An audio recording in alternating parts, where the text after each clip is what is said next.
ইরানে যৌথ হামলা চলছে, ড্রোন ক্ষেপণাস্ত্রে পাল্টা জবাব তেহরানের। কঠিন পরীক্ষার মুখে ট্রাম্প, বলছেন বিশ্লেষক।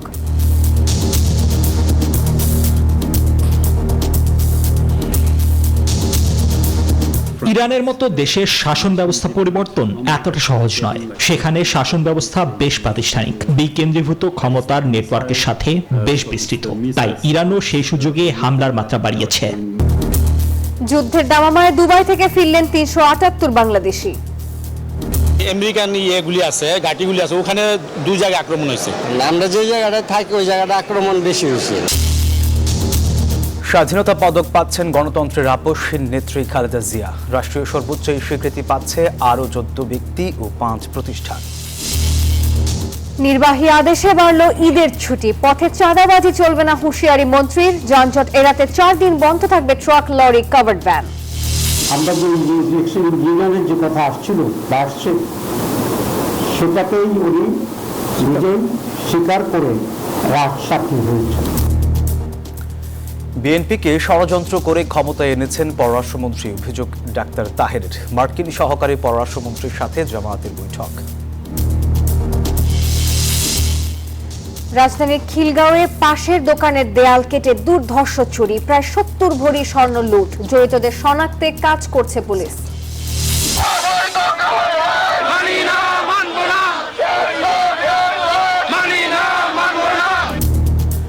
কেন্দ্রীয় ব্যাংকের সামনে একীভূত ৫ ব্যাংকের আমানতকারীদের বিক্ষোভে পুলিশি বাধা। নতুন গভর্নরের নিয়োগ বাতিল চাইল টিআইবি। স্বাগত নিউজ 24 সংবাদে। দর্শক, পুরো সংবাদে আপনাদের সাথে আছি আমরা দুজন। আমি সোহাগ বক্স এবং সাথে আছি আমি নাফিসা হক। আপনারা এতক্ষণ দেখছিলেন বিআরবি কেবল সংবাদ শিরোনামগুলো। যাচ্ছি পুরো খবরে। দর্শক, শুরুতেই ইরান ইসরায়েলি যুদ্ধ প্রসঙ্গ।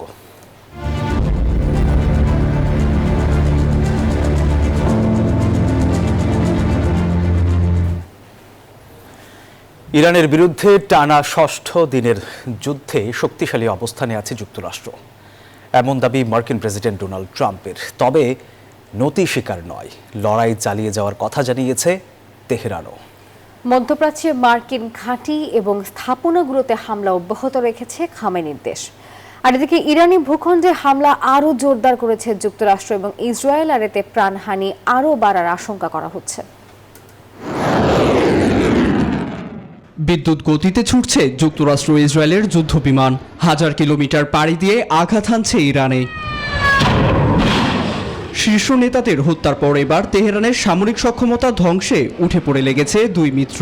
হামলা চালাচ্ছে ইরানের ক্ষেপণাস্ত্র মজুতাগার ও ব্যালিস্টিক মিসাইল লঞ্চারগুলোতে। বেসামরিক অবকাঠামোতেও চলছে এপিক ফিউরির অভিযান। এতে ইরানের উত্তরাঞ্চল, পশ্চিমাঞ্চলে বাড়ছে প্রাণহানি। পাল্টা জবাব দিচ্ছে ইরানও। ইসরায়েলের গুরুত্বপূর্ণ শহরগুলো লক্ষ্য করে ছুড়ছে ব্যালিস্টিক ক্ষেপণাস্ত্র। এতে ইসরায়েলের আন্তর্জাতিক বিমানবন্দরের কাছেও আছড়ে পড়ে ক্ষেপণাস্ত্রের ধ্বংসাবশেষ। হামলা প্রতিহতের পাশাপাশি নাগরিকদের নিরাপদে সরিয়ে নিচ্ছে দখলদার বাহিনী। এদিকে মধ্যপ্রাচ্যে সামরিক উপস্থিতি আরও বাড়ানোর ইঙ্গিত দিয়েছে যুক্তরাষ্ট্র। রণক্ষেত্রে নিজেদের শক্ত অবস্থানের কথা জানান ডোনাল্ড ট্রাম্প। লক্ষ্য অর্জন করতে আমরা শক্তিশালী অবস্থানে আছি। তাদের শীর্ষ নেতৃত্ব ধ্বংস করে দিয়েছি। চুক্তি না হওয়ায় কঠিন পরিণতি ভোগ করছে তারা। হামলা চালাচ্ছে নিজেদের প্রতিবেশীদের লক্ষ্য করে। অন্যদিকে সংঘাতে জড়িয়ে পড়েছে পারস্য উপসাগরীয় দেশগুলো। ইরানের হামলা অব্যাহত রয়েছে মধ্যপ্রাচ্যে যুক্তরাষ্ট্রের ঘাঁটিতে। এছাড়া ইরাকে কুর্দি সশস্ত্র গোষ্ঠী কোমালার সদর দপ্তর লক্ষ্য করেও ক্ষেপণাস্ত্র হামলা চালাচ্ছে আইআরজিসি। এমন আবহে দোহায় মার্কিন দূতাবাসের আশপাশের বাসিন্দাদের সরিয়ে নিচ্ছে কাতার। সৌদি আরবেও চলছে ইরানের ড্রোন হামলা। যুক্তরাষ্ট্রের বিরুদ্ধে শেষ রক্তবিন্দু দিয়ে লড়াই চালিয়ে যাবেন এমন হুঁশিয়ারিও দিয়েছেন ইরানের পররাষ্ট্রমন্ত্রী আব্বাস আরাকচি। নীরব দাস, নিউজ 24। মার্কিন ইসরায়েলি হামলায় নিহত শহীদদের পথ অনুসরণের ঘোষণা দিলেন ইরানের প্রয়াত সর্বোচ্চ নেতা আয়াতুল্লাহ আলী খামেনির ছেলে মুজতবা খামেনি। দেশটির নতুন সর্বোচ্চ নেতা হওয়ার দৌড়ে তিনি এগিয়ে রয়েছেন। জাতির উদ্দেশ্যে দেয়া ভিডিও বার্তায় এমনটাই জানান তিনি। ইরানের স্বাধীনতা, জাতীয় সম্মান ও জনগণের মর্যাদা রক্ষায় নিরলসভাবে কাজ করে যাওয়ার দৃঢ় প্রত্যয় জানান মুজতবা খামেনি। سلام بر ملت عزیز و আল্লাহর নামে শুরু করছি। ইরানের সেই সাহসী জনতাকে জানাই আমার সালাম, যারা কঠিন সময়েও অটল ও ধৈর্যশীল থেকেছেন। আজ এই নেতৃত্বের দায়িত্ব গ্রহণ করার মুহূর্তে আমরা অঙ্গীকার করছি যে আমরা আমাদের শহীদদের দেখানো পথ অনুসরণ করব। দেশের সম্মান, স্বাধীনতা এবং মানুষের মর্যাদা রক্ষার জন্য নিরলস কাজ করে যাব আমরা। پیروزی یار شماست و اراده ما هرگز شکسته হুমকি নয়, বরং ইরানের সরকার পতন ঘটাতেই হামলা চালিয়েছে ইসরায়েল ও যুক্তরাষ্ট্র। দেশটির পরবর্তী সর্বোচ্চ নেতাকে হত্যার হুমকি দিয়ে আবারও নিজেদের অবস্থান স্পষ্ট করল ইসরায়েল। তবে সে পথটা যে খুব বেশি সহজ হবে না তা এরই মধ্যেই তারা বুঝে গিয়েছেন। আর এই অবস্থায় বিশ্লেষকদের ধারণা, ইরানের সরকার হটাতে নতুন করে হিসেব মেলাতে হচ্ছে যুক্তরাষ্ট্রকে। হুমকি, হামলা ও নিষেধাজ্ঞা, এত কিছু করেও ইরানকে নতি স্বীকার করাতে ব্যর্থ যুক্তরাষ্ট্র ও ইসরায়েল।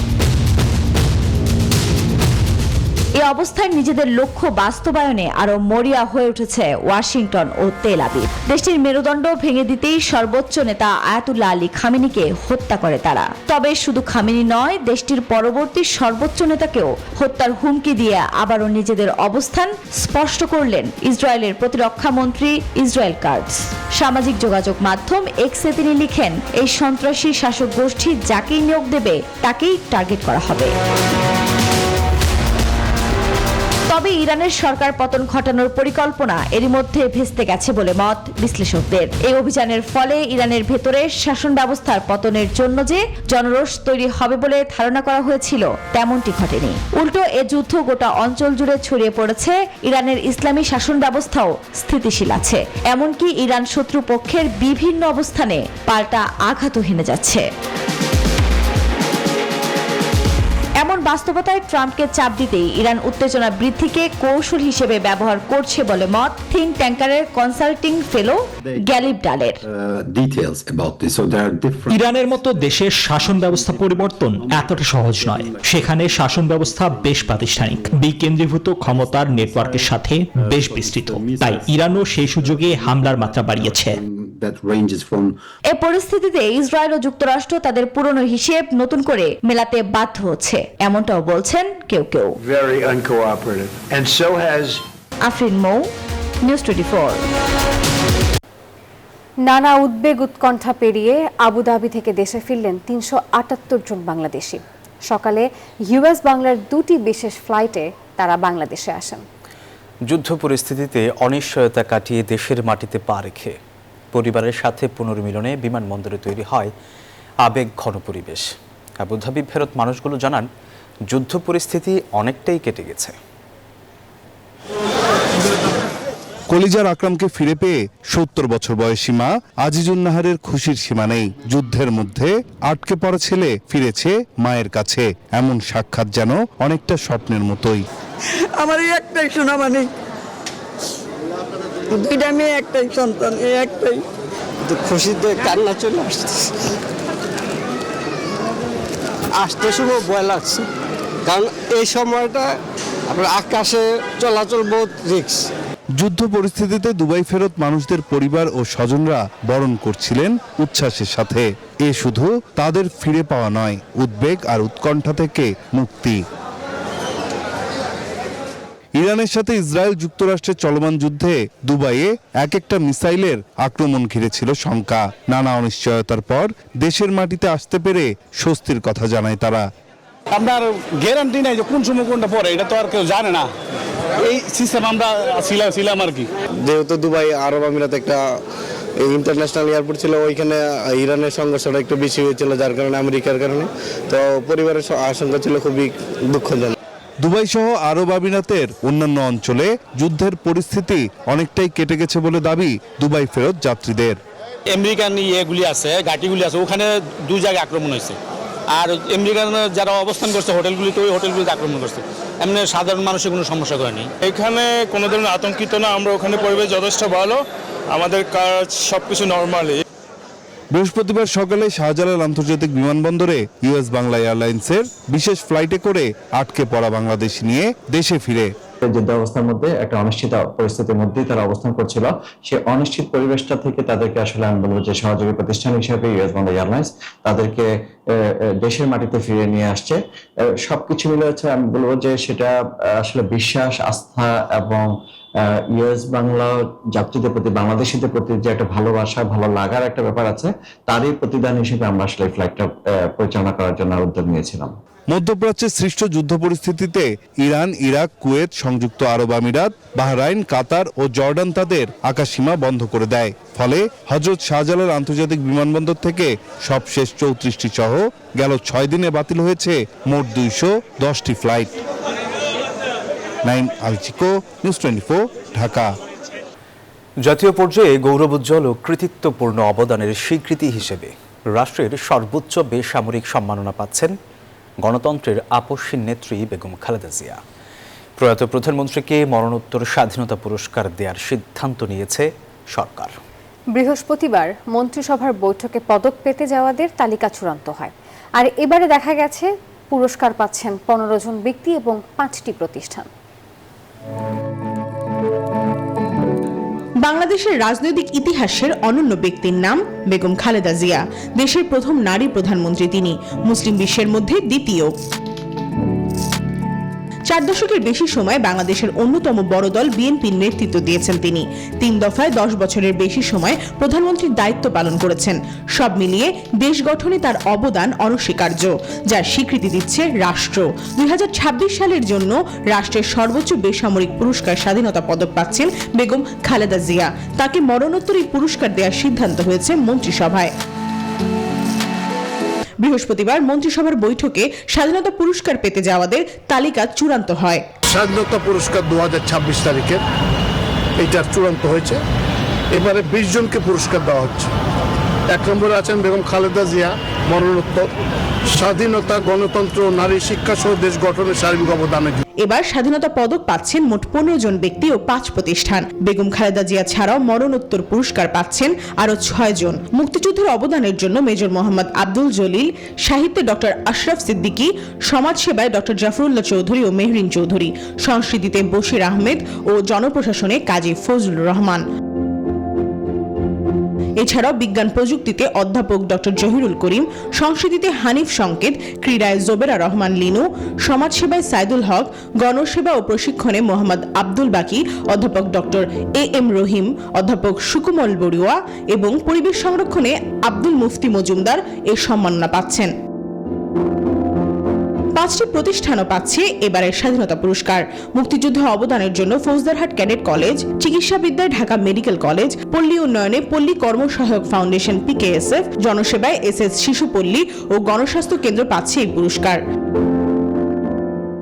26 মার্চ স্বাধীনতা দিবস উপলক্ষে সরকার 1977 সাল থেকে প্রতি বছর এই পুরস্কার দিয়ে আসছে।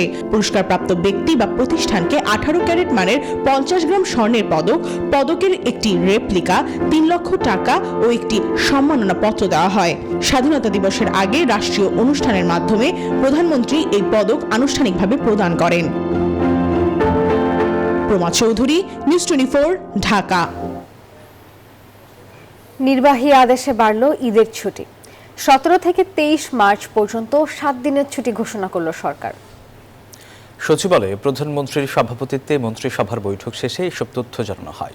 এদিকে প্রথম সংসদ অধিবেশনে রাষ্ট্রপতির ভাষণে কৃষক কার্ড ও ফ্যামিলি কার্ড সহ সরকারের বিভিন্ন কর্মসূচি তুলে ধরা হবে বলে জানান তথ্যমন্ত্রী। ঈদ উল ফিতর উপলক্ষে সরকারি ছুটি আরও 1 দিন বাড়িয়ে 7 দিন করেছে সরকার। পূর্ব ঘোষিত ছুটির পাশাপাশি 18 মার্চও ছুটির সিদ্ধান্ত নিয়েছে সরকার। বৃহস্পতিবার সচিবালয়ে প্রধানমন্ত্রী তারেক রহমানের সভাপতিত্বে অনুষ্ঠিত মন্ত্রিসভার বৈঠকে এই প্রস্তাব উপস্থাপন করা হলে তা অনুমোদন দেওয়া হয়। 17 মার্চ পবিত্র শবে কদরের ছুটি হওয়ার কথা। এর ফলে এবার কার্যত ছুটি হবে 17 থেকে 23 মার্চ, মোট 7 দিন। 18 মার্চ ছুটি থাকছে, ফলে আগামী 17 তারিখ থেকে 17, 18, 19, 20, 21, 22, 23 একটা 7 দিন ছুটি থাকছে। যাতে সবাই একটু নির্বিঘ্নে বাড়ি যেতে পারেন। প্রধানমন্ত্রী তারেক রহমান বিদ্যুৎ ব্যবহারে সাশ্রয়ী হতে সকলের প্রতি আহ্বান জানিয়েছেন। তিনি নিজেও বিদ্যুৎ ব্যবহারকে সাশ্রয়ী করতে সচিবালয়ে নিজের কক্ষের অর্ধেক লাইট ও শীতাতপ নিয়ন্ত্রণ কমিয়ে দিয়েছেন। একই সঙ্গে তিনি সকল মন্ত্রণালয় ও প্রতিষ্ঠানকে বিদ্যুৎ ব্যবহারে সাশ্রয়ী হওয়ার পরামর্শ দিয়েছেন। লাইটের ব্যবহার অর্ধেক করে দিয়েছেন, কোনো ব্লাইন্ড পর্দা থাকবে না, তাহলে যথেষ্ট সানলাইট আসবে। যেগুলো যেমন বাথরুমে লাইট জ্বালানো থাকে এগুলো থাকবে না। করিডোরে এনার্জি সেভিং বাল্ব লাগাতে বলেছেন। এসির ব্যাপারে বলেছেন যে যেখানে এসি আছে অবৈধ এসি যদি থাকে সেগুলো বন্ধ করে দেবে, আর 25 ডিগ্রি নিচে কোনো এসি চলবে না। মন্ত্রিসভা বৈঠকে আলোচনা হয়েছে সংসদের প্রথম অধিবেশনে রাষ্ট্রপতির ভাষণ নিয়েও। তথ্যমন্ত্রী জানান, রাষ্ট্রপতির ভাষণে থাকবে ফ্যামিলি কার্ড, ফার্মার্স কার্ড সহ সরকারের বিভিন্ন কর্মসূচির কথা। ফ্যামিলি কার্ড, কৃষক কার্ড, তারপরে কৃষি ঋণ, সেগুলি রাষ্ট্রপতির ভাষণের মধ্যে সরকারের এই সমস্ত পদক্ষেপগুলিকে রাষ্ট্রপতির ভাষণের মধ্যে দিয়ে যাতে প্রতিফলিত হয়, ইতিমধ্যেই যে প্রতিশ্রুতি এবং যেগুলি আমরা বাস্তবায়ন করার উদ্যোগ নিয়েছি, আমরা সে বিষয়ে আলাপ করব। মন্ত্রিসভার বৈঠকের পর কর্মসংস্থান বৃদ্ধি ও প্রবাসী কল্যাণে গঠিত কমিটির সদস্যদের সঙ্গে বৈঠক করেন প্রধানমন্ত্রী তারেক রহমান। মারুফা রহমান, নিউজ 24, ঢাকা। এবারের ঈদযাত্রায় মানুষকে স্বস্তি দিতে চায় বিএনপি নেতৃত্বাধীন নতুন সরকার। সড়ক মহাসড়কে চলবে না চাঁদাবাজি, আর অতিরিক্ত ভাড়া নিলে বাদ হবে রুট পারমিট। সচিবালয়ের সড়কের ঈদ যাত্রা নিয়ে বৈঠকে এসব সিদ্ধান্ত নেওয়া হয়েছে। সড়কমন্ত্রী শেখ রবিউল আলম জানিয়েছেন, যানজট এড়াতে ঈদের আগে পরে 4 দিন বন্ধ থাকবে ট্রাক, লরি, কাভার্ড ভ্যান। জাতিসংঘের নতুন সমীক্ষায় 3,66,00,000 বাসিন্দার ঢাকা এখন বিশ্বের দ্বিতীয় বৃহত্তম শহর। সড়ক পরিবহন মন্ত্রণালয়ের তথ্য বলছে, ঈদের আগের 2 থেকে 3 দিনের মধ্যে প্রায় 2 কোটি মানুষ ঢাকা ছেড়ে যায়। এবার ঈদের ছুটি সপ্তাহের বেশি হয়, বেশি মানুষ ছেড়ে যাবে এই নগরী। ফলে সড়ক মহাসড়কে এবারও তৈরি হতে পারে দীর্ঘ যানজট, সেই সাথে আছে বাড়তি ভাড়া এবং চাঁদাবাজির খড়গ। এবারের ঈদযাত্রা স্বস্তিদায়ক করতে সড়ক পরিবহন মন্ত্রণালয় বৈঠক করেন মন্ত্রী, প্রতিমন্ত্রী সহ সড়ক পরিবহন খাতের কর্তা ব্যক্তিরা। মন্ত্রী জানান, সড়ক মহাসড়কে চলবে না চাঁদাবাজি, অতিরিক্ত ভাড়া নিলে বাদ হবে রুট পারমিট। ঈদযাত্রা উপলক্ষে সড়কে চাঁদাবাজি করার কোনো সুযোগ নেই। আইন শৃঙ্খলা রক্ষাকারী বাহিনী, পরিবহন সেক্টরে যারা জড়িত সবাই তৎপর আছে। বাড়তি ভাড়া নেওয়ার কোনো সুযোগ নেই। নির্দিষ্ট ভাড়া নির্ধারণ করে আছে, সেই নির্ধারিত ভাড়ার চেয়ে 1 টাকা বেশি নিলে আমাদেরকে জ্ঞাত করেন, তার দৃষ্টান্তমূলক শাস্তি হবে এবং তার নিয়ন্ত্রণ যে কোনো মূল্যে করা হবে। যদি কোনো ভাড়া দেয় তার রুট পারমিট ক্যান্সেল করা হবে, তার রুট পারমিট থাকবে না। এবং ওই ভাড়া নিতে গিয়ে যদি ফৌজদারি অপরাধ ঘটে থাকে, তাকে শাস্তির আওতায় আসতে হবে। মেরামত সংস্কার যে কাজগুলো আমি নিজে উপস্থিত থেকে দেখলাম, উনি যথাযথ জায়গায় যথাযথ স্টেপগুলো নিয়ে আসে, বেটার অ্যারেঞ্জমেন্ট হবে, কোনোভাবেই যেন হয়রানির শিকার না হয় সেটা একটা ব্যবস্থা করে। মূলত টার্মিনালটা মালিক এবং শ্রমিক, পুলিশ এবং সিটি কর্পোরেশন। মন্ত্রী বলেন, যে কোনো বারের চেয়ে এবারের ঈদযাত্রা হবে স্বস্তির। যানজট কমাতে ঈদের আগে পরে রাস্তায় চলবে না ট্রাক, লরি এবং কাভার্ড ভ্যানের মতো ভারী যানবাহন। নিত্যপণ্য এবং পচনশীল পণ্য বহনকারী যানবাহন এই সিদ্ধান্তের বাইরে। যানজট মুক্তভাবে পরিবহনগুলি এবং যাত্রীরা যাতে গন্তব্যে পৌঁছাতে পারে, যখন যে ব্যবস্থার প্রয়োজন হবে তা নিশ্চিত করবার জন্য আমাদের সব ডিপার্টমেন্ট, সব সংস্থা প্রস্তুত আছে। পরিস্থিতি বুঝে যে কোনো ব্যবস্থা নেওয়া হবে। যাত্রী প্রচুর চাপ থাকে বিধায় রাস্তায় তারা চলে আসতে পারছে, সেটা আপনার এই সমস্ত ওয়ার্কশপে নজরদারি করা হবে। ফিটনেসবিহীন গাড়ি কোনো অবস্থাতে রাস্তার উপর উঠতে পারবে না, এটা নিশ্চিত করা হয়েছে। যানজট এড়াতে যেসব রাস্তায় খানাখন্দ আছে সেগুলো ঈদের 1 সপ্তাহ আগেই মেরামতের নির্দেশনা দেওয়া হয়েছে বৈঠকে। শানাজি ইয়াসমিন, নিউজ 24, ঢাকা। জাতীয় নির্বাচনের ইঞ্জিনিয়ারিংয়ের অভিযোগে 2 সাবেক উপদেষ্টাকে জিজ্ঞাসাবাদ এবং বিচারের দাবি জানিয়েছেন জামাতের নায়েবে আমির সৈয়দ আব্দুল্লাহ মোহাম্মদ তাহের। এই 2 সাবেক উপদেষ্টা হলেন সৈয়দা রিজওয়ানা হাসান এবং ডক্টর খলিলুর রহমান। বৃহস্পতিবার রাজধানীর মগবাজারে দলের কেন্দ্রীয় কার্যালয়ে সংবাদ সম্মেলনে দাবি জানিয়েছেন তিনি। বলেন, 12 ফেব্রুয়ারির নির্বাচন বাহ্যিকভাবে গ্রহণযোগ্য মনে হয়েছে, তবে সন্ধ্যার পর থেকেই জাল ভোট, এজেন্টদের কেন্দ্রে ঢুকতে না দেয়া এবং নানা অনিয়মের অভিযোগ আসতে থাকে। 53টি আসনে কারচুপির বিষয়ে আনুষ্ঠানিক অভিযোগ দায়ের করা হয়েছে। এ নিয়ে আইনি লড়াই চলবে বলেও তিনি জানিয়েছেন।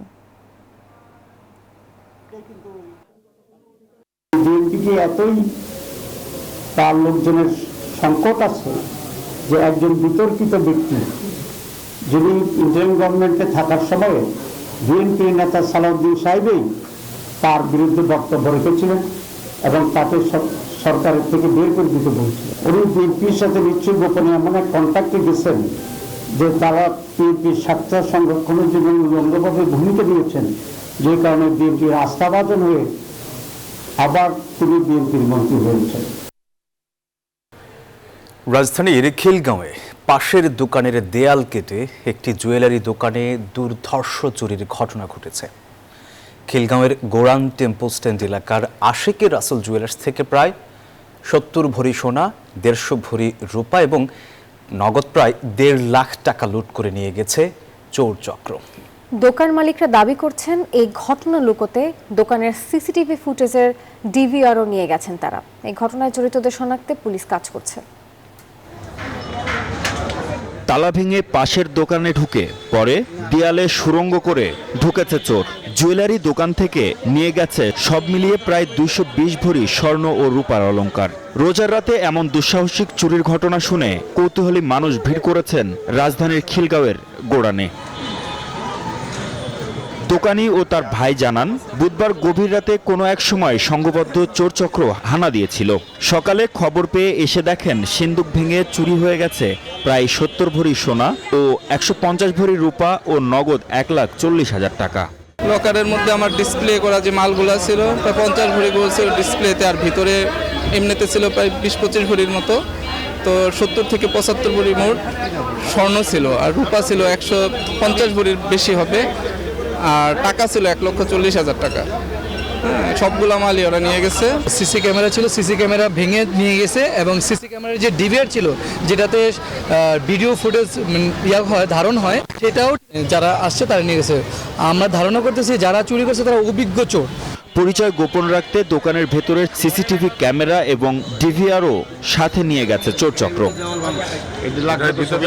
খবর পেয়ে ঘটনাস্থলে এসে কাজ শুরু করে আইন শৃঙ্খলা বাহিনীর বিভিন্ন ইউনিট। প্রাথমিক আলামত সংগ্রহের পাশাপাশি আশেপাশের সিসিটিভি ফুটেজ সংগ্রহের চেষ্টা করছে পুলিশ। এই এলাকার নিরাপত্তা আমরাও সিসিটিভি ফুটেজ খুঁজতেছি, কিন্তু খুব বেশি সিসিটিভি ফুটেজ পাচ্ছি না। আমরা এখন তো চোরকে গ্রেফতার করব বা যারা এই ঘটনার সাথে জড়িত তাদেরকে গ্রেফতার করব এবং ওই খোয়া যা মালামাল উদ্ধারের চেষ্টা করব। নিরাপত্তা ব্যবস্থা জোরদার করে দ্রুত এই দুর্ধর্ষ চুরির রহস্য উদ্ঘাটন করে জড়িতদের আইনের আওতায় আনার দাবি এলাকাবাসীর। মাহমুদ হাসান, নিউজ 24, ঢাকা। সঞ্চয়ের টাকা উত্তোলন ও হেয়ারকাট বাতিলের দাবি জানিয়েছেন সম্মিলিত ইসলামী ব্যাংকের আমানতকারীরা। সকালে বাংলাদেশ ব্যাংকের সামনে মানববন্ধন এবং অবস্থান কর্মসূচি পালন করেন তারা।